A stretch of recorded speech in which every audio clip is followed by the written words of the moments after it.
Okay guys, here is your craft show update. It's Laura here with Little Lights by Laura, and we have made progress.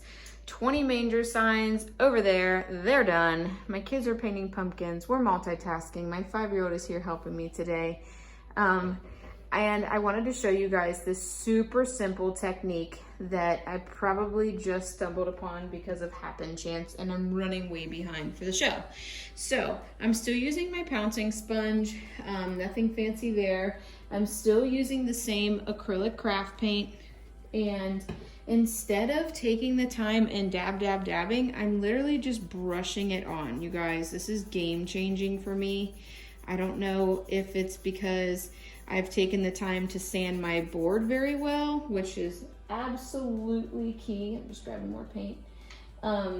Or if it's just because I have the vinyl adhered well. All of these things, you guys, they make all the difference. I'm telling you right now. So there's nothing special about me. There's nothing special about my wood or my paint. I'm literally just making sure that it's sanded well, then stained evenly, wiping the remaining stain off, and then I give my wood like 2 to 3 days to dry. In this case, I actually gave it like a week to dry because I was just working on so many other things. But I'm just filling it in, and then I am going to peel it off so you guys can see that it does not bleed through. All right, here we go.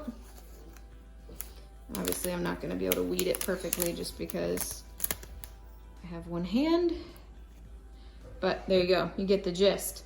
So, pretty amazing. Like I said, I really think that what makes all the difference is sanding your wood well and making sure that you're wiping off your stain, and so that everything is good and simple. That way that there's no rough wood or anything like that. I think that is what causes the bleeding big time.